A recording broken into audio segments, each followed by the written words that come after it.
Hi, I'm your host, Nate Shear, and this is Mind Force, the podcast for love, life, and learning, where your mind matters. Today, we have Hope Skibitsky, and we're going to be talking about military transition and how best to exit the military and go on and move on with your life after the military. Hope, it's kind of crazy to even say Hope. She's someone that I've looked up to and, outranked me for a long period of my time. She's an absolute beast.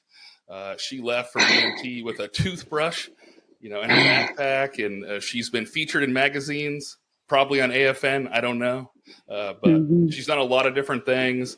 Been an outstanding example for women and really all airmen. And so I'd like to open the floor to you to just kind of give us a little bit of background about yourself.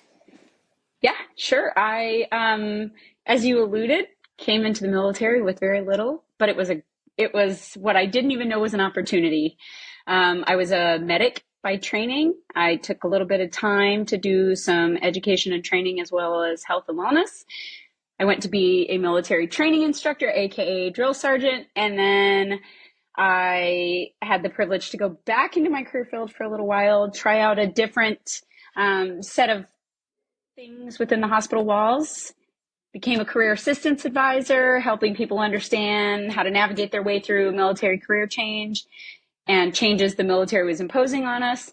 And then I promoted, made chief, moved up the leadership ladder, had 2 different host wing command chief jobs, and then retired as the Air Force Installation Mission Support Center command chief here in San Antonio. That's awesome. One thing I want to touch a note on here, I love stories. I'm a big storyteller. And so I find it interesting. You do these things as your job in the military, and you never know the impact and the far reaching, who it's going to impact and things like that. So Hope helped me transition from one career field to another as my career assistant advisor and forever changed my life. And it's funny because I went through basic training, and at one point in time, I had a substitute MTI that came and watched over our flight. And I remember him saying he was stationed at Travis and he was medical, but you're in complete fear at that point. So you don't really retain much other than you're freaked out. And there's, people with Smokey Bear hats walking around.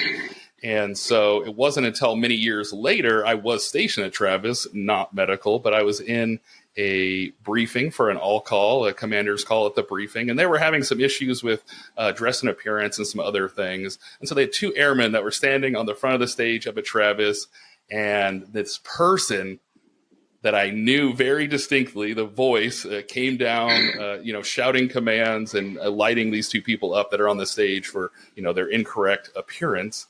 And it was Justin, which is Hope's husband. And so he was my fill-in substitute military training instructor, and he was terrifying. He's huge and bald and just amazing. And I'd like to note that both Hope and Justin were blue ropes. So not only we were go into these different things, they are the best at whatever they do. So for all the listeners that are not aware, a blue rope is the top 10% of all military training instructors. So it's already an honor to get there, and then to be the best is amazing. So I'd like to give you a chance to ask me a question before we dive into the interview, but that's a fun story, and it's crazy. You never know how many lives you're going to reach. Yeah. So you mentioned that we had met before and that we worked our way through you finding career change. And so you have had the opportunity to do a transition that was probably outside of a comfort zone.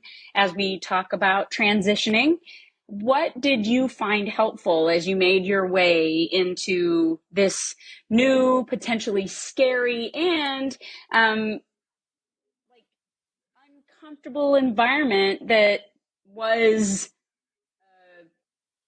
retrain, I think is the term we used to use for it. What did you do, and what would you suggest to other people that are, whether they're in the military or outside of the military, having to make a career change, whether it's voluntary or involuntary? What kind of things would you recommend?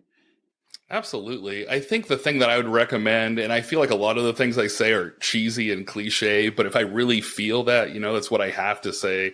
And so I would say learn. I mean, I know that probably sounds, kind of boring and things like that, but when I went from air traffic to contracting, you sit there and learn. And then I was able to become picked up as a medical service corps officer, and then again, learning, but not ever taking, the knowledge and experience around you for granted. So, find the senior NCO know, or find, the older civilian that's been there and just rocking it for 20 years.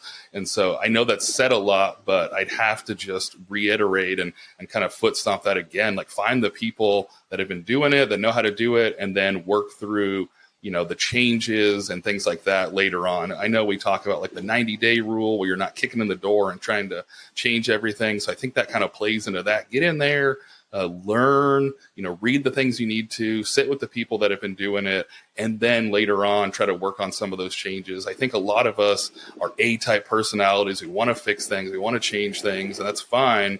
But you have to understand the baseline for what's going on. So I think learn. Just keep that mantra for the first year of trying to figure out what you do and how you fit into the picture and things like that. Because I remember I got picked up to be a MSC, and one of the things I talked to the person that did my interview, I said, I'd like to continue going to school. I had my bachelor's and I'd like to continue into my master's. And I was like, do you have any tips for me? And she said, do not start for at least 12 months. Like put something on your calendar for 12 months, learn your job, be proficient, you're still an LT and learning and messing things up, but proficient enough before you try to take on one other thing. And so I thought that was a really good recommendation. I marked that on the calendar. And then when the 12 months came up, I reevaluated what was going on to decide if I was going to, start school back up again, but really just learn. Yeah, no, I think that's good advice. And when you think about it, so we just lost Chief Master of the Air Force #5, Rob Gaylor. And he used to talk about how he was selected to go do different things within the walls of the Air Force. And it never seemed to come at a convenient time. And it was always going to be this thing that was going to impact his family.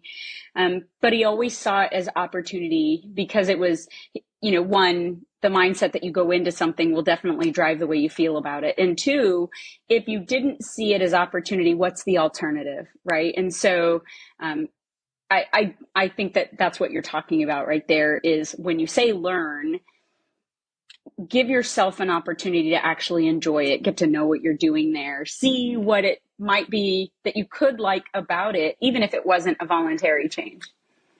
Absolutely. And I think that's one thing that, it's difficult to get out of the comfort zone, like you had mentioned, but you're never going to grow or try other things. I feel like there's so many people, and I think the military does better than most. We get out and experience things. You have a lot of people that are in the same small town in the middle of nowhere, and they believe that's like the best thing ever. And, maybe it is, and maybe they need to, end up going back there. But if you've never had any experience, like how do you really know that's the best thing out there? And I think one thing I struggle with a lot myself is that imposter syndrome. You get thrown into these new roles and things like this.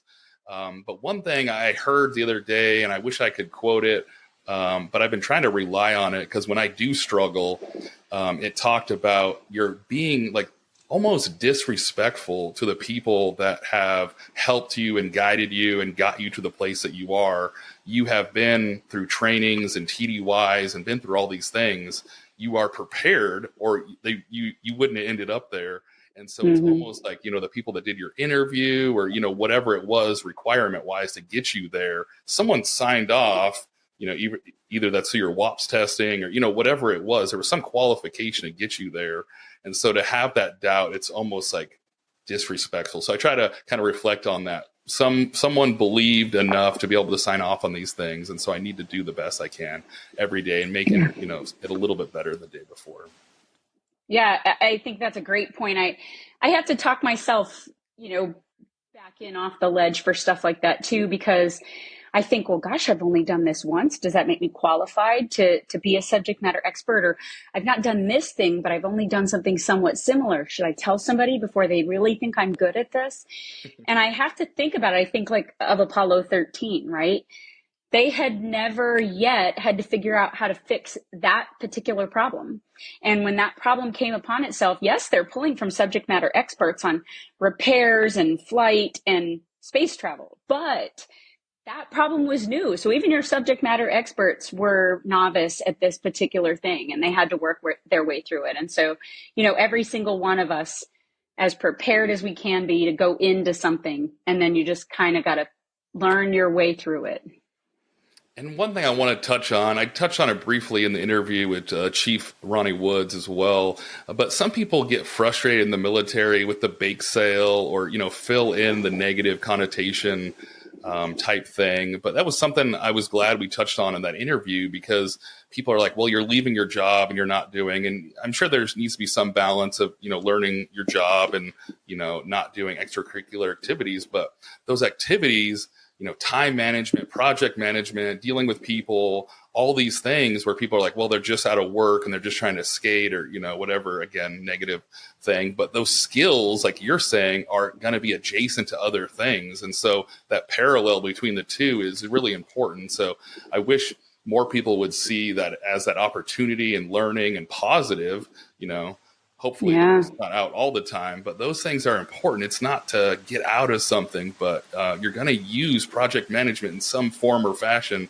later on. So if it's the Air Force ball, like, oh, well, I'm not going to learn anything. I got voluntold, but I don't think so. I think you're getting that parallel experience. Well, and from a different lens, if you think of all those extra things that happen on an installation, the holiday parties or the awards banquets or the changes of command, like, a lot of those things don't necessarily fall into somebody's job jar.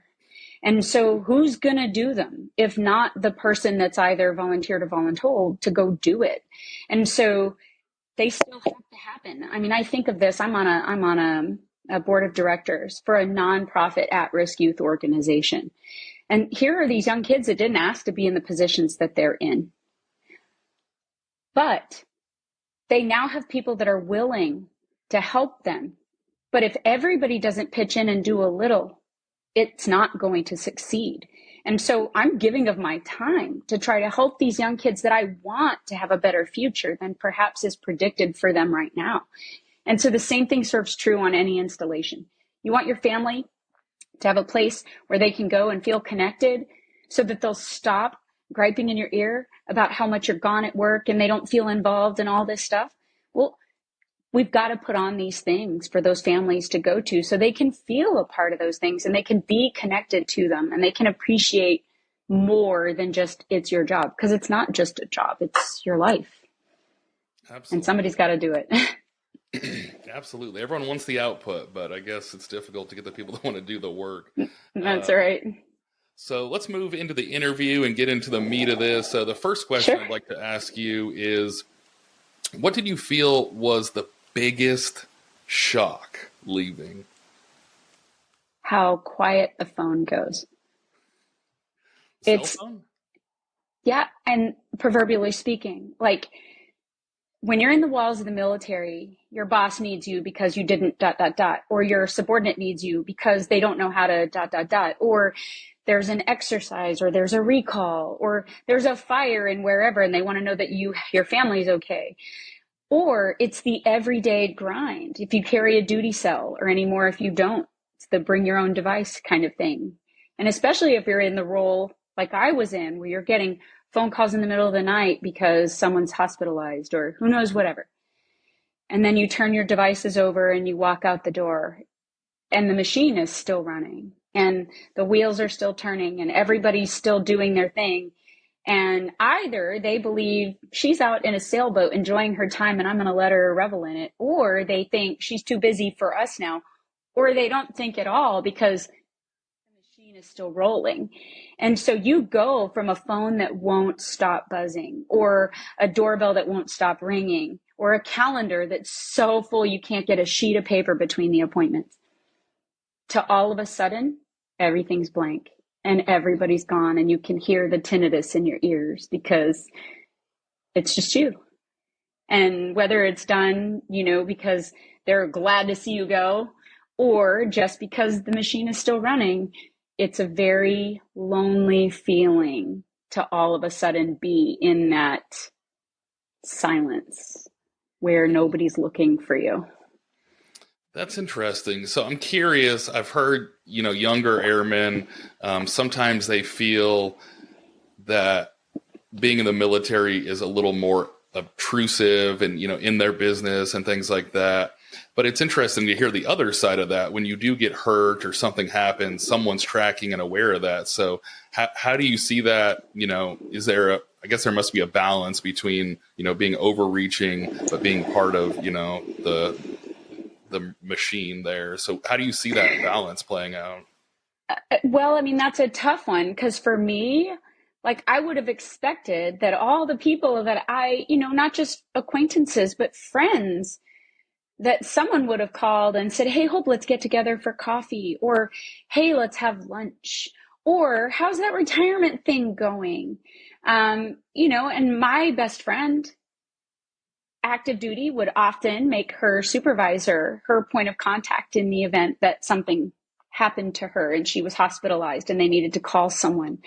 As soon as she retired, she was like, "I don't know who to put locally that could be the person to come get me or to check on me." And so again, one of the reasons why I chose to leave when I chose to leave is because your family gets a vote, right? And I had spent too much time in my career being in those retirement ceremonies where the right side of the auditorium, all the coworkers and everything, is just plumb full. And the left side is speckled at best. Front row is empty because the families have left, the kids don't speak to you, all of that stuff is, and now you're going to have to go out there, be on your own. And I opted not to do that. So I let my family have a vote and I put my family in priority because every single military member has an expiration date. And I wanted to make sure that post expiration, regardless of whether it was my choice or theirs, I was still going to have a family sitting on the left side of that auditorium. And so luckily for me, I still had a family connection, which is great. But it's still, when you ask, like, what was the most jarring thing? It was the silence that spoke louder than anything else when you kind of expected all the people that were your friends and were asking you to lunch or were calling you because they needed a thing. Nobody was calling. Nobody was, checking. That's interesting. So I guess the other half of that question, that feels more like on the personal side. So what would you say work-wise the Air Force did not prepare you for upon departure? So the same thing. Well, things. So that's a difficult question because it really depends on when you choose to leave. Did you have a plan? How long did you know before you had to leave? How much of the transition training and stuff did you have an opportunity to do before you walked out the door? So preparation is relative. And so it really is case dependent. And in my case, it was a pretty quick turn. And so some of the resources that other people might have had access to or were able to utilize maybe weren't things that I had the opportunity to take advantage of. So when you did go to transition, what were some of the job searching tools or networking platforms, or what did you use to transition? So I tried to use job search things like Glassdoor and Indeed, but what I found from a lot of those is that any of the jobs that are available on there, by the time you apply or reach out, they had either already filled the job but can't take the ad down until the job is like solidified, or they already had an idea of someone internal that they wanted to fleet up into that position, but they were obligated to advertise it. And so I didn't find those necessarily successful. What I did find helpful, LinkedIn in general, just, building connectivity, doing some informational interviews, finding out what is out there, is a great platform. But I also really enjoyed a lot of the transition options that the civilian sector has that says, hey, like Hire Our Heroes, for example, or CMA would give you the opportunity to go through one of their transition things, and they actually put you in touch with people that are hiring authorities or people that work with recruiters, that kind of stuff. So a lot of people say, oh, just get out. You have military experience. You've been a supervisor. You've led. Everyone's going to want to just scoop you up. Do you find that is as true as it really is, or is that just kind of maybe a little overhyped? So I think there's a bit of overhype there. I do think that there's some validity in it, right? Like you see those people that have 10, 12 years of college, the bachelor's, the master's, the fellowship, the certifications, but they don't have but 5 seconds worth of application. And so they might put on their resume, I've got a PhD in butterfly basket weaving, but they don't have any experience weaving the basket or catching the butterflies, right? I guess I should say net. And so, like experience matters. And so it doesn't matter if your experience was, being a defender or being a logistician or being a maintainer.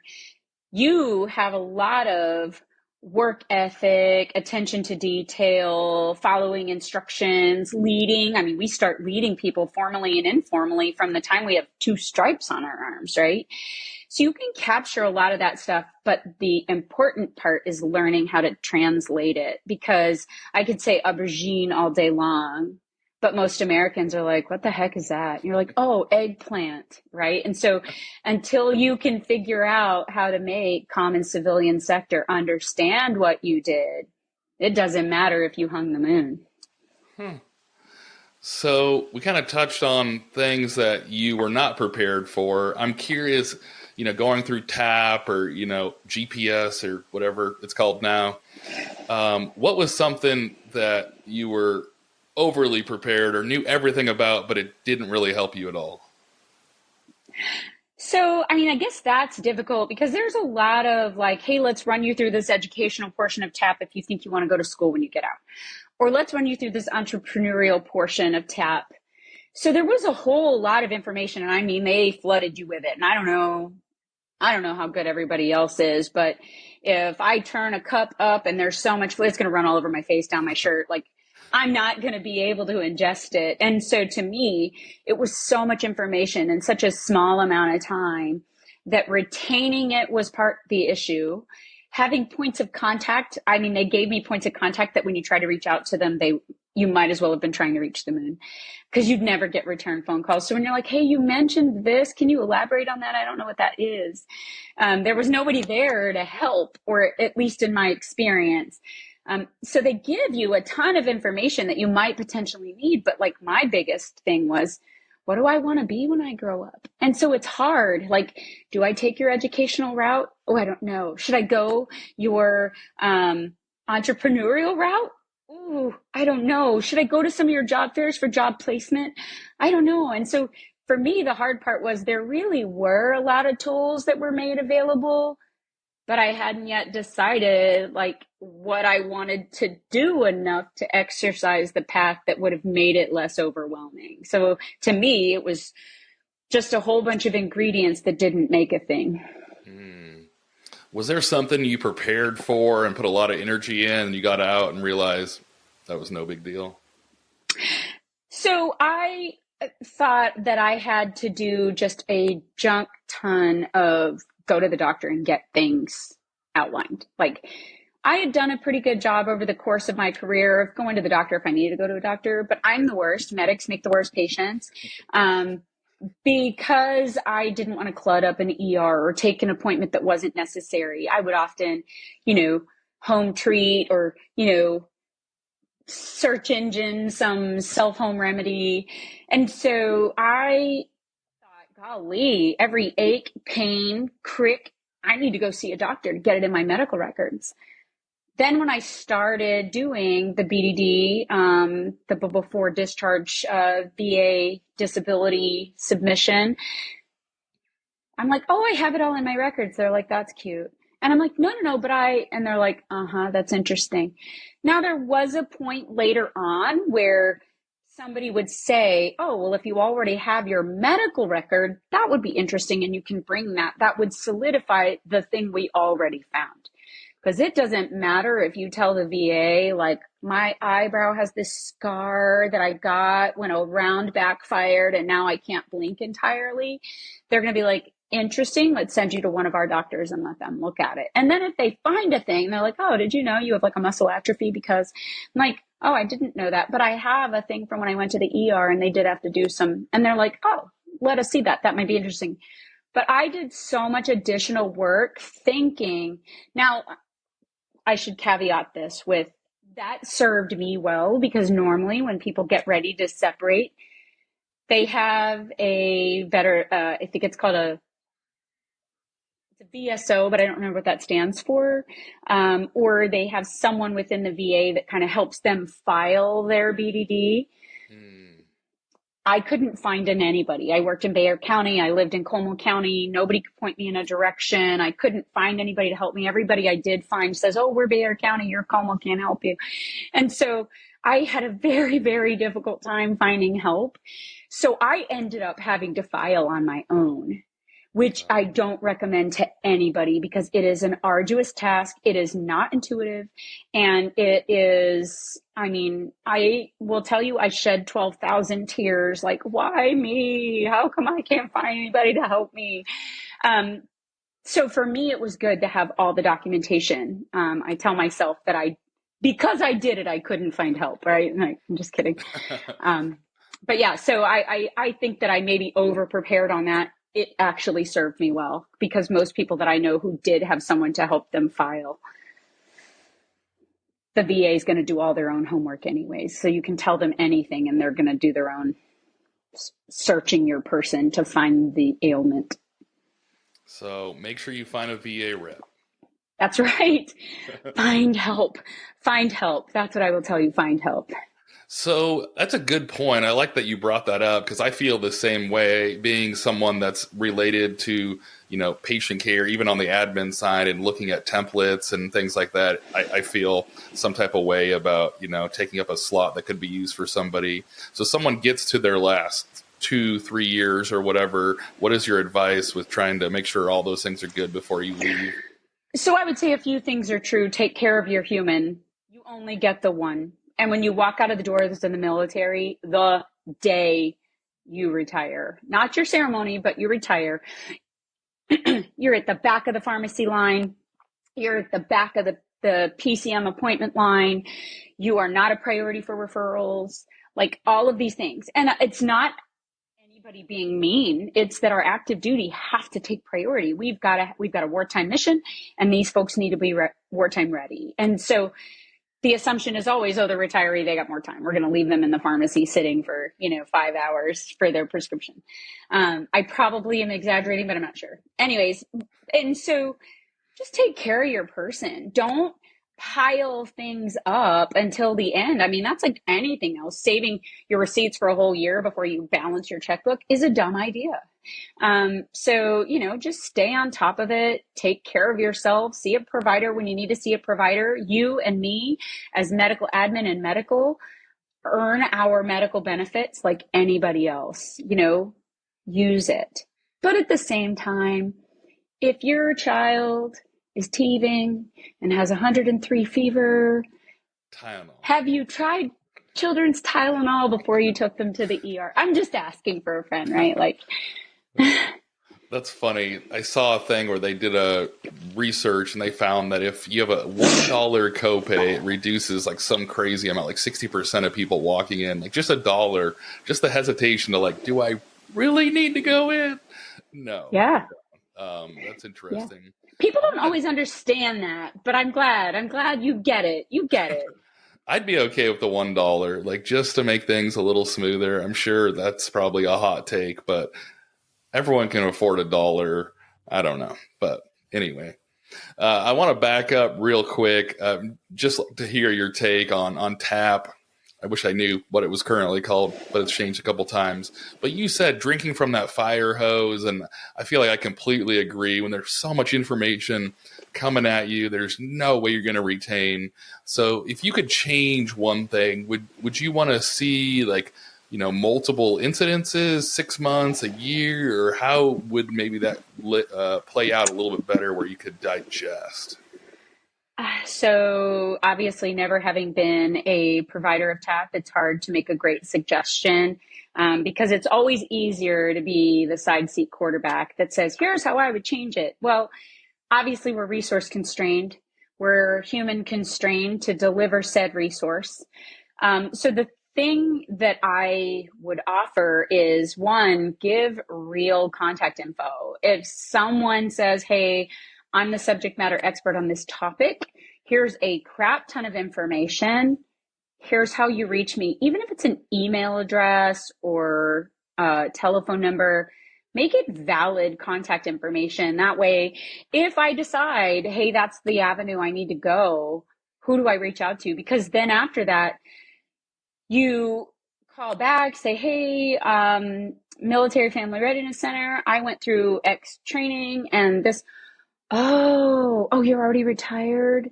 Oh, yeah, let me get them to call you back. And whether that was the intended message or not, but then you feel like, golly, like, did everybody else retain this but me? Right? Or, they do try to send you a lot of the resources, which is good, with an asterisk. Some of that stuff you read through and it's like, what does this mean? And how do I fill this out? And, I don't think I'm an absolute idiot. And so if I'm finding some of that stuff difficult to navigate, I have to assume others are as well. Absolutely. I'm sure that's difficult. So really got to make sure you find a human on the other side of the phone. Contact information. I think that would be the biggest improvement, is give me a way to call back and ask for help, or to email and ask for help. Absolutely. That's a good one. I'd like to know, this is probably a tough one, but I'd like to see if you can narrow it down to one skill, in parentheses or quotations, skill. So whatever you want it to be, prepared you the most to succeed on the outside. Organization. Yeah. So in my time, obviously as a medic, right? Let's just use IV therapy as an example. Like, you don't inject the needle before you prime the line. You don't inject the needle before you've cleaned the skin. You don't inject the needle before you've found the vein. Like, so there was a very detailed, like, here's how you do the process in order to be the most successful and create the least amount of pain for your patient, right? I know that's a terrible analogous, but that is where it got started. Then I went to be an MTI, and there was weekly activity schedules. And in each week, there were things that these recruits had to be able to do and the time frame by which they had to accomplish it. And so it just really taught organization, prioritizing. There are only 24 hours in the day, and 16 waking hours more if you are an MTI, but 16 waking hours.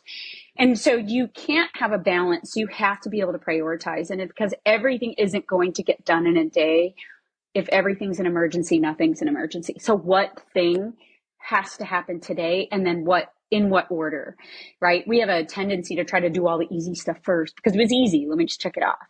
But that doesn't necessarily mean it was the most important thing. So you might be able to break an important thing up and get started on the important thing, and then do some easy stuff, make yourself feel better.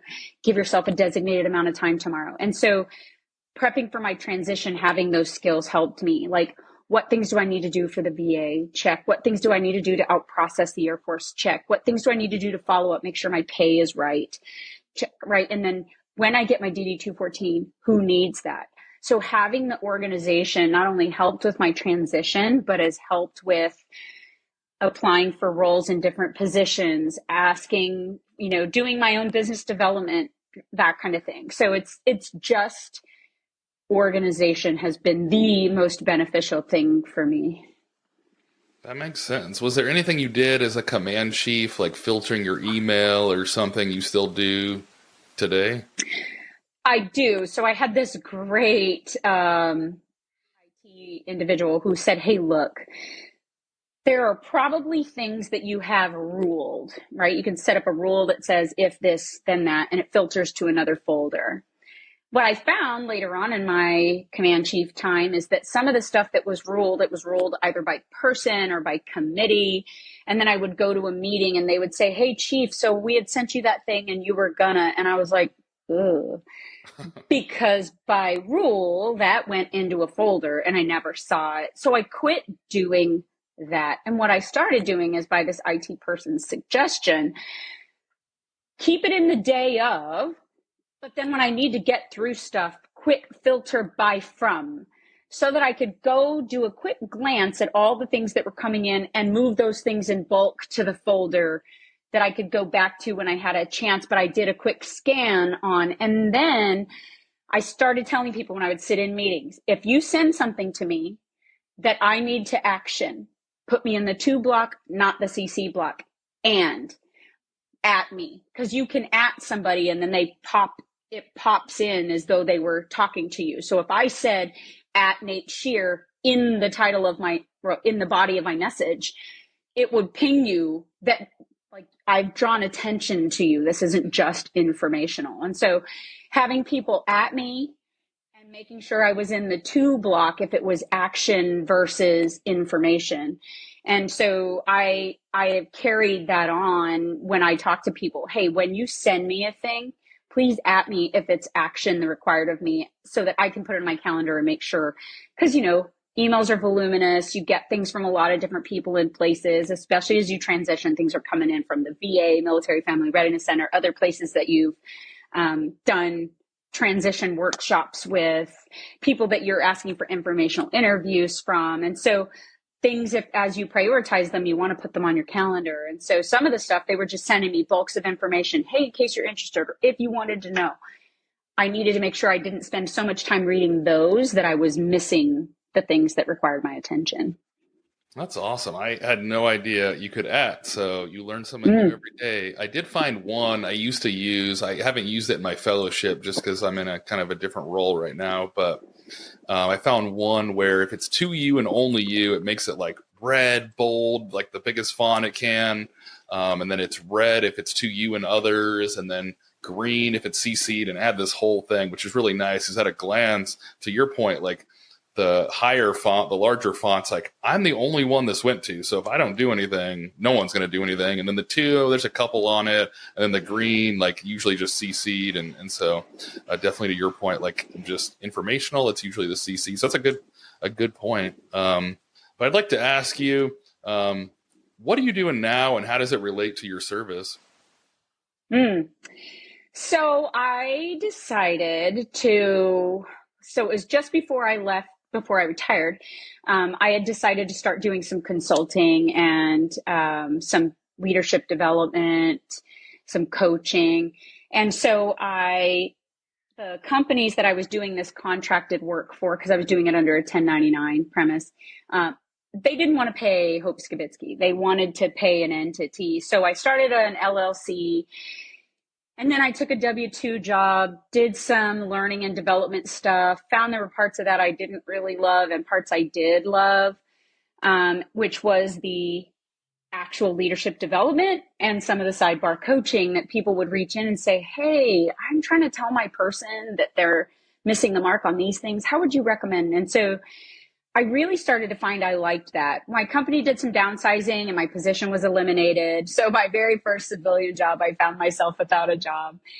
And at first I was like, oh gosh, what do I do with my life? And then I'm like, you know what? I started this LLC. Let me do something with it. So what I started doing is building my brand. So I started a consulting, leadership development, and coaching company. Right now, I'm still doing 1099 work under a bunch of other different headings, working for them because I figure I would do business for them until I was ready to do business for myself, because I'm going to take some time and build my own curriculum and do some, bringing in of my own clients. But in the interim, I'm working for some really great, super reputable companies that have under my umbrella Hope as a strategy, because, I'm your strategy for team and professional development. And so it's just been fun. It's been a fun exploration journey. It's been scary, actually. It's been a lot of learning. I've reconnected with a ton of people that I knew and loved within the walls of the military that are also retirees like me now, as we all sort of baby giraffe figure our way through what this new civilian thing is. So that's interesting. I'm curious. I mean, maybe me personally, I don't quite understand the coaching thing. I feel like a lot of people have gotten into it. I know Chief Simmons, my command chief at Edwards, he has courageous leadership, and there's a few different things that are going out there when people are branching out. So if someone was listening and they weren't really sure what this coaching thing was, how would you describe it in a short time frame? Absolutely. So if you think of coaching in a sport, you have a person who has some subject matter expertise in that arena, and they can watch what you're doing and they can tell you, put more elbow into that, lean in further. You need to watch what you're eating. You've got to.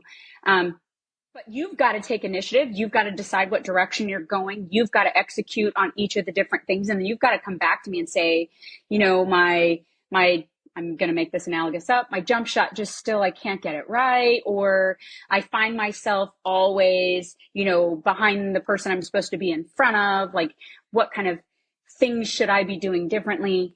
Well, the same is true, not just in sport, but in careers. And so you'll find people that have taken on a new role, and they need to learn how to demonstrate their professional person in a powerful way without coming across as that person that feels like they need to be a jerk to everybody just to prove they have the most power in the room. Or you've got somebody who they are a technical expert, but they have now started a company. And so they don't know anything about connecting with clients, being in the room with other CEOs, that kind of emotional intelligence thing, your self-regulation.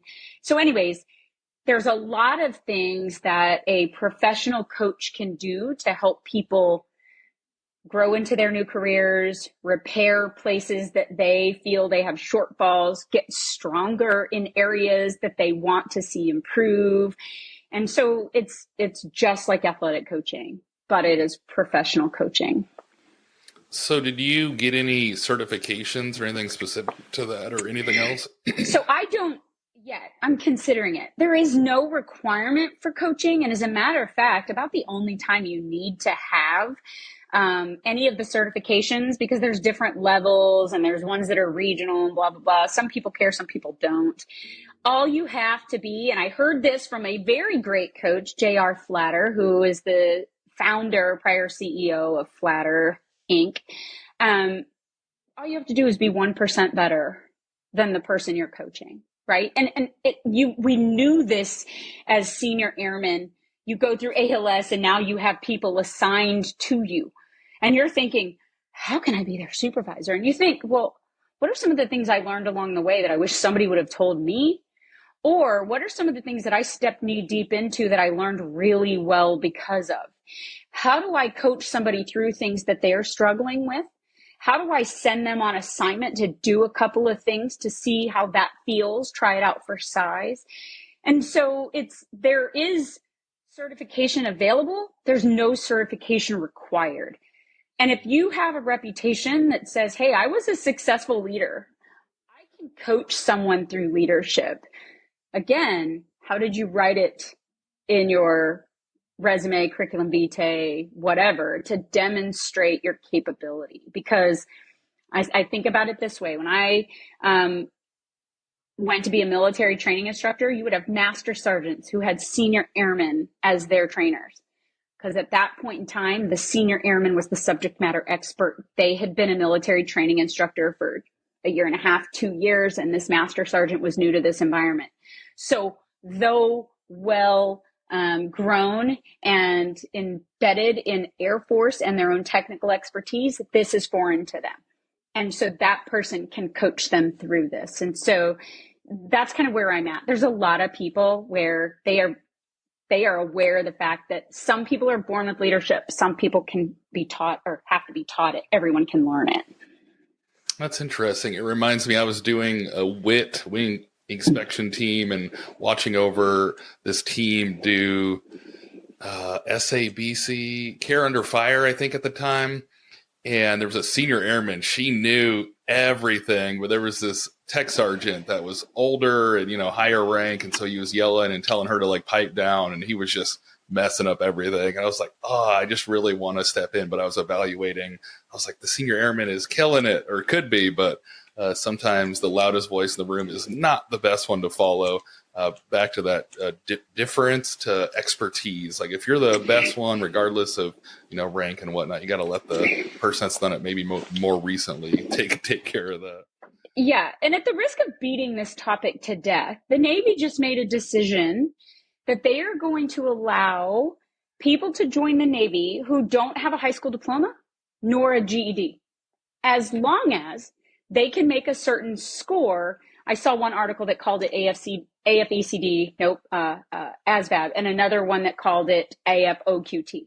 So which one it is, I haven't done my research on. But I had somebody ask me, Hope, what do you think about that? Like, what are we lowering their standards? I'm like, I know plenty of people that made it through high school and couldn't make it in the outside world without a helmet, right? But I know a lot of people who, because of circumstance, either, they got themselves into trouble, minor trouble, but trouble, and decided school wasn't it for them and dropped out, or they had family obligations. And so they quit school to take care of their family, or, they got pregnant. And so school again wasn't a priority. So I know plenty of people who have the capacity to learn, tons of initiative, lots of brilliance, but they just didn't get the piece of paper. And I think we put way too much stock in a piece of paper sometimes, because, you've met people that have degrees that are absolute idiots. And so I'm like, hey, if we have people that are hungry to serve and they are, no kidding, demonstrating at least their ability to keep learning, I say bring it. We need them. We need people who want to serve. And so my point in that long ramble is that, there's a lot of things that certifications exist for. There's a lot of things that degrees exist for, but I can't tell you how many times as a career advisor, I saw people come to me and say, oh, I have this XYZ degree, but I can't get commissioned. And so, I think I want to change careers or get out, or what should I do? And I'm like, or people that came into the Air Force with all these degrees, but couldn't get commissioned because the degree wasn't something the Air Force needed. So again, to your question, do you have a certification? No. But for the thing I am coaching people through, I'm a subject matter expert. Absolutely. And I think there's a lot of things there is no paper for, because I know I've met people, like, for example, through air traffic, very competitive, difficult career field. And some people felt weaker or lesser than, and some of these people were, dads or moms or, had these different things. And, at home, they're getting people to events on time at different schedules, and they're rearranging things and doing this. And so you could have a long list of skills that doesn't relate to any paper. Like, no one knows you do that, but you are keeping a house together, and keeping a house together is a thing in it of itself, I think. But there's never going to be, oh, you got your bachelor's in running a house. But if you're 30 and have 4 kids and you run around like crazy, I'm with you. If you can keep a house together or some other skill set, then come on in. Let's teach them. 100%. So I'm curious, since this is on mental fitness, I have to ask you, I think one of the most difficult things, we kind of touched on it, but I just want to hit it head on. So you leave that first year, or I don't know what exactly the time frame is, but it's a difficult time, the friendships and being asked out for lunch and dinner and, those things you touched on. What was your mental fitness? Did you change like a routine, or how did you get through that first year, or whatever the time frame was of feeling a little low and feeling like you're missing out on that camaraderie? So I'm still in that first year. I haven't hit my first year yet. And some of the things, in addition to what I mentioned, that is hard is like, you get on an airplane and the person next to you says, oh, what do you do? And you say, oh, I'm in the, well, I was in the Air Force, like, it's not about a rank or a position or anything. It's like you lose your affiliation. You'll always be, affiliated because you did it, but you're not doing it anymore. It's all of the people that ever sits around and says, well, back in my day, I used to. Cool. And nobody's going to take that away from you, but it's not yours anymore. And so I had to do a lot of, it's not mine anymore. It'll always be my Air Force. I'll always care what's going on with it, but I can't claim it anymore. I can't own it. I don't wear it. And so for me, I struggled really hard because, I moved a pretty good distance away. I'm not right near a military installation. I'm not right near any of the friends that I've ever had. And so luckily for me, and if I could say luckily about COVID, but luckily for me, COVID taught us how to connect with one another on Zoom and on FaceTime, and how important it was to stay connected, especially because I did COVID in Germany, where you're not only across an ocean away from all your typical support team, but you're sequestered to your home most of the time, and you can't go out and be with anybody. So I have used a lot of the skills we learned during COVID lockdown to get me through. I started yoga during COVID. I started meditation during COVID. Just before COVID, I switched my eating to complete plant-based whole foods. I also started connecting with people via FaceTime and other things. And so I leaned on all of that to keep me not just going, but growing. Flourishing. Absolutely. So if you could look back at your entire military career, is there one thing that you would do additional to prepare you for that transition? If someone was listening and they're at 18, 19 years, what's something that you could change? You did a lot of different things. You advanced like amazingly and things like that. Is there anything that you would do different? Not that I would do different, because I don't live in regret. But one of the things that I would add, I never took advantage of Air Force Cool. And there's a lot of things that Air Force Cool offers for you to be able to not just get a certification, but to learn a skill. Because part of what I like is not, I mean, now I finally have the time. I mean, when I was in the Air Force, it was work. I now finally have the time to have a little play, right? And I would have loved to have used my Air Force Cool, if possible, to learn maybe how to do a thing that I could now teach young kids how to woodwork, or I'm making this up. I have no idea. I would have taken advantage of all of the things that the military offered. And I didn't, because I was always like, well, other people need that. The pot is really only so big. I know that it's available for me, but I won't exhaust that because I have other options. And so, but now I wish I had done it, simply because it was my benefit like anybody else's. I should have taken advantage of it, so that even if it's not because I could have gotten this coaching certification, I could have gotten, I don't know. There were tons of other options, but they're escaping me at the moment. But there's also a lot of things that you could do that translate into like downtime things. I know people who used Cool to get a gardening plant and soil type degree, or certification, which again, could be serving me well on my nothing time. Yeah, why not? Why not? So you taken up yoga, you switch your diet and things like that. What are things that are mental fitness related do you see for your future? So I love outdoors, and I know that some people find meditating hokey because they're like, oh, it's so weird, because, it's hard to do. It's like anything else. When you first start it, you're like, I'm just supposed to sit here with myself and do what? Right. And so I like outdoorsy stuff. I like kayaking and biking and hiking. I love mountain biking specifically. I like a lot of those outdoorsy things. And so the meditation that I have learned to do sitting on my meditation mat in the morning after I've done my yoga and calmed down, I do a lot of meditation while out in nature, just doing whatever. And I know that makes me sound like a tree hugger, but I'm in. I don't care, right? Like, because I think that if you don't take care of you, who else is going to? And so frequently we tend to think that when I'm done with the military, I'm going to eat whatever I want. I'm going to never do a push-up again. Which is cool.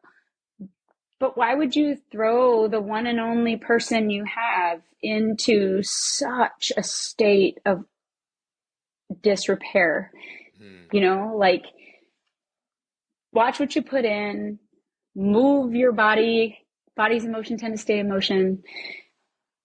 Breathe, relax, positively self-enforce. I mean, I do a lot of, like, when I was at Travis and I was teaching stuff with resiliency, one of the things we would talk about all the time was like those 3 positive things you try to find that happened in the day, so that you don't focus on all the bad things that are bad things.